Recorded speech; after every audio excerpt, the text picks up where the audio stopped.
বনি ইসরায়েলের মধ্যে একজন খারাপ চরিত্রের মহিলা বাস করতেন।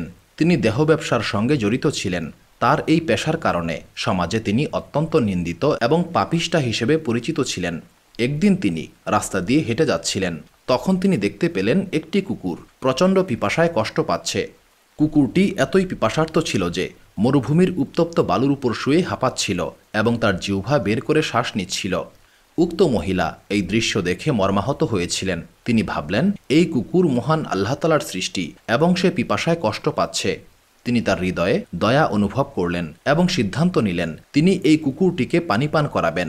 তিনি তার জুতার সাহায্যে একটি কূপ থেকে পানি তুলে কুকুরটিকে পান করালেন। এই সহজ কাজের মাধ্যমে তিনি কুকুরের জীবন বাঁচিয়ে দিলেন এবং কুকুরের প্রতি দয়া ও করুণা প্রদর্শন করলেন।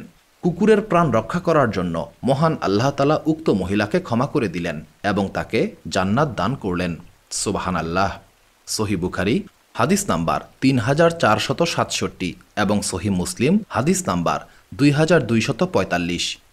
এই গল্প থেকে আমরা শিখতে পারি মহান আল্লাহ তাআলার কাছে ছোট্ট নেক আমলও খুব মূল্যবান। এমনকি একটি তুচ্ছ পশুর প্রতি দয়া দেখানো মহান আল্লাহ তাআলার কাছে গ্রহণযোগ্য এবং এর জন্য তিনি বড় পুরস্কার দান করতে পারেন।